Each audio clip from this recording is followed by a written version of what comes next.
No operation, no pain killer. చిన్న injection ద్వారా మోకాలు మరియు నడుము నొప్పులకు దీర్ఘకాలిక పరిష్కారం. డాక్టర్ ప్రకాష్ గుడిపూడి. 18 ఏళ్ల అనుభవం, 8,000కు పైగా హ్యాపీ పేషెంట్స్. సంప్రదించండి. Allied's pain and pain management centre, Hyderabad. 3 రోజుల విరామం అనంతరం ఇవాళ ఉదయం 11 గంటలకు తెలంగాణ అసెంబ్లీ సమావేశాలు ప్రారంభం కానున్న. ఇందుకోసం అధికార ప్రతిపక్షాలు అస్త్ర శస్త్రాలు రెడీ చేసుకున్నాయి. తెలంగాణ ఆర్థిక పరిస్థితిని రాష్ట్ర ప్రజలకు వివరించేందుకు అధికార కాంగ్రెస్ రెడీ అయింది. శాసనసభ వేదికగా రాష్ట్ర ఆర్థిక పరిస్థితిని వివరించాలని డిసైడ్ అయింది. ఇవాళ అసెంబ్లీ సమావేశాల్లో రాష్ట్ర ఆర్థిక పరిస్థితిపై కాంగ్రెస్ ప్రభుత్వం శ్వేతపత్రం విడుదల చేయనుంది. శాసనసభ వేదికగా ఆర్థిక రంగానికి సంబంధించిన అన్ని విషయాలు, వివరాలు, గణాంకాలు, వాస్తవ పరిస్థితులను వివరించనుంది. తెలంగాణ ఆవిర్భావం నుంచి ప్రభుత్వ ఖజానాకొచ్చిన ఆదాయం, తీసుకున్న అప్పులు, ఖర్చు చేసిన సహా అన్ని వివరాలు శ్వేతపత్రం ద్వారా వివరించనున్నారు. తీసుకున్న అప్పులు, వాటి వడ్డీలు సహా అసలు చెల్లింపు, ఖజానాపై ఉన్న భారం, చేయాల్సిన చెల్లింపులు తదితర గణాంకాలను పొందుపరచనున్నారు. ఆయా రంగాల వారీగా చేసిన ఖర్చు, వచ్చిన ప్రయోజనాలను కూడా శ్వేతపత్రం ద్వారా తెలియచేయనున్నారు. ప్రస్తుతం ఉన్న రాష్ట్ర ఆర్థిక పరిస్థితుల నేపథ్యంలో భవిష్యత్తు ప్రణాళికను రాష్ట్ర ప్రభుత్వం, ముఖ్యమంత్రి రేవంత్ రెడ్డి వివరించే అవకాశం ఉంది. 6 గ్యారంటీలు, ఎన్నికల హామీల కార్యాచరణ, అందుకు అవలంబించే ప్రణాళికను కూడా సభలో వివరించే అవకాశం ఉంది.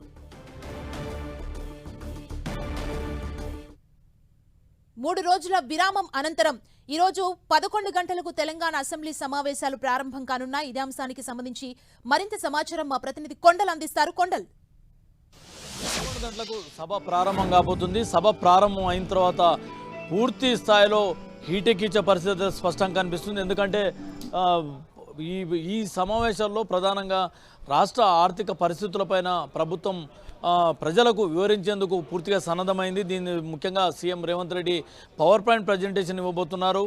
రాష్ట్రంలో ఉన్న ప్రస్తుత ఆర్థిక పరిస్థితులు ఏంటి, దాని అన్నింటిపైన ప్రభుత్వం శ్వేతపత్రం విడుదల చేయబోతుంది. ఈ నేపథ్యంలోనే సభ పూర్తిగా వేడిగా సాగే అవకాశాలు అయితే స్పష్టంగా కనిపిస్తుంది. 9.5 ఏళ్ల పాటు బీఆర్ఎస్ ప్రభుత్వం అధికారంలోకి వచ్చిన తర్వాత 2014 ముందు 16,000 కోట్ల మిగులు నిధులతో ఉన్న బడ్జెట్ను ఎందుకు అప్లపాలైందన్నది ప్రధానంగా ప్రజలకు వివరించబోతున్నారు. ఈ 9.5 ఏళ్ల పాటు బీఆర్ఎస్ ప్రభుత్వం చేసిన అప్పులు ఎంత, చేసిన ఖర్చు ఎంత, ఆ ఖర్చు వల్ల రాష్ట్రానికి జరిగిన ప్రయోజనం ఎంత, శాఖల వారీగా ఎక్కడెక్కడ ఏ లాభాలు జరిగాయి, ఎక్కడెక్కడ ఎంత నష్టం జరిగిందన్నది పూర్తి స్థాయిలో ఈ ఒక గణాంకాలతోని ఈ పవర్ పాయింట్ ప్రజెంటేషన్ ఉండబోతుంది.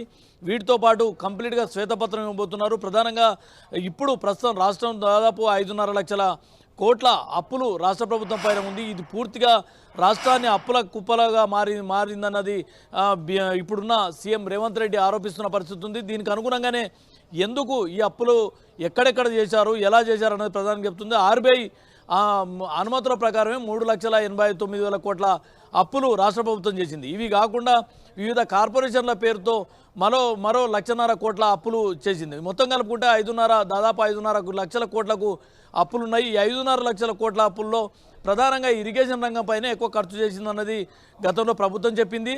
అదేవిధంగా కాకు కూడా చెప్పిన పరిస్థితి ఉంది. ఈ నేపథ్యంలోనే అసలు ఈ ఇరిగేషన్ రంగంపై పెట్టిన ఖర్చులో ఏ మేరకు లాభం జరిగింది, ఎంత కొత్త ఆయకట్టు వచ్చింది, ఎక్కడ రైతులకు ప్రయోజనం జరిగిందన్నది ప్రధానంగా చెప్పబోతున్నారు. అసలు వీటన్నిటిని చెప్పడం వల్ల ఎక్కడ అవినీతి జరిగిందన్నది కూడా ఒక స్పష్టత వచ్చే అవకాశం ఉంటుంది. కాబట్టి అసలు ఈ అప్పులు చేయడానికి వెనుక ఉన్న ఇది మతలబ్ ఏంటి, అప్పులు చేసి దేనికి ఖర్చు పెట్టారన్నది ప్రధానంగా ప్రభుత్వం ప్రజెంటేషన్ ద్వారా చెప్పబోతుంది. అదేవిధంగా శ్వేతపత్రం విడుదల చేయబోతుంది. అయితే దీనికి కౌంటర్గా బీఆర్ఎస్ కూడా తమకు సభలో పవర్ పాయింట్ ప్రజెంటేషన్ ఇచ్చేందుకు అనుమతి ఇవ్వాలని స్పీకర్ను కోరడం, దానికి ప్రభుత్వం నిరాకరించడం జరిగింది. ఎందుకంటే గతంలో ప్రభుత్వం ఒకటే చెప్తుంది, 2014లో అధికారం వచ్చిన తర్వాత నాటి సీఎం కేసీఆర్ ఇరిగేషన్ రంగం పైన పవర్ పాయింట్ ప్రజెంటేషన్ను సభావేదికగా ఇచ్చారు. అప్పుడు ప్రతిపక్షంలో ఉన్న కాంగ్రెస్ కూడా కోరినప్పటికీ కూడా అనుమతి ఇవ్వలేదన్నది కాంగ్రెస్ వాదిస్తుంది. దానికి అనుగుణంగానే గత ప్రభుత్వం ఎలాంటి విధంగా ముందుకెళ్ళిందో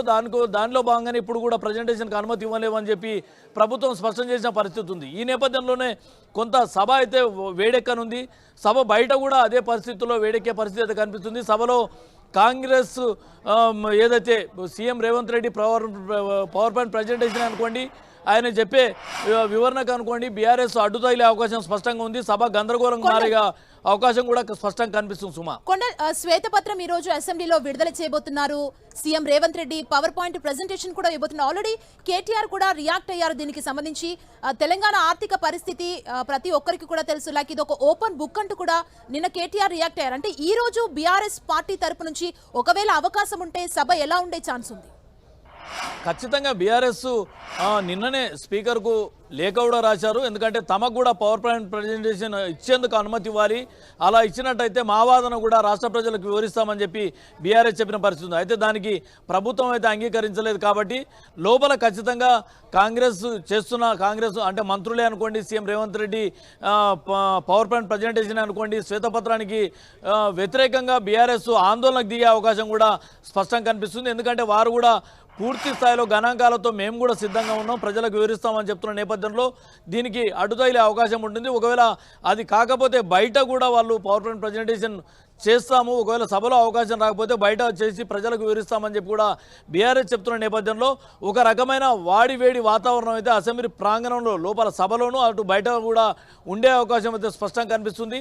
మొత్తానికి ఈ శ్వేతపత్రం ద్వారా రాష్ట్ర ప్రజలకు ఒక క్లారిటీ ఇవ్వాలన్నది ప్రభుత్వం భావిస్తుంది. ఎందుకంటే సీఎం రేవంత్ రెడ్డి అధికారంలోకి వచ్చిన తర్వాత పూర్తిగా ఒక 6 గ్యారెంటీలను ఇప్పటికే కాంగ్రెస్ పార్టీ హామీ ఇచ్చిన నేపథ్యంలో అసలు ఈ 6 గ్యారెంటీలను 100 రోజుల్లో అమలు చేస్తామని చెప్పడం జరిగింది. ఈ నేపథ్యంలోనే ప్రస్తుతం ఉన్న రాష్ట్ర పరిస్థితి ఏంటి, రాష్ట్ర ఆర్థిక స్థితిగతులు ఏంటి, ఎక్కడ నిధులు ఎక్కడి నుంచి ఎక్కడికి రావాల్సి ఉంటుంది, గతంలో ప్రభుత్వం చేసింది ఏంటి, దానివల్ల ప్రజలకు సమకూరిన లాభాలేంటి, నష్టాలేంటి, ఇవన్నీ కూడా చెప్పడం ద్వారా రాష్ట్ర ప్రజలకు కూడా ఒక స్పష్టత వస్తుందన్నది ప్రధానంగా ప్రభుత్వం భావిస్తుంది. దానికి అనుగుణంగానే సీఎం రేవంత్ రెడ్డి ఈ నిర్ణయం తీసుకున్నారు. శ్వేతపత్రం విడుదల చేయబోతున్నారు. అంతేకాకుండా ప్రతి శాఖ పరంగా ఏ శాఖలో ఎంత అప్పులున్నాయి, ఎంత నష్టాలు ఉన్నాయి అన్నది కూడా ప్రభుత్వం అన్ని శాఖల వారీగా శ్వేతపత్రాలు ఇచ్చేందుకు కూడా రెడీ అవుతుంది. సుమా, థ్యాంక్ యూ కొండల్.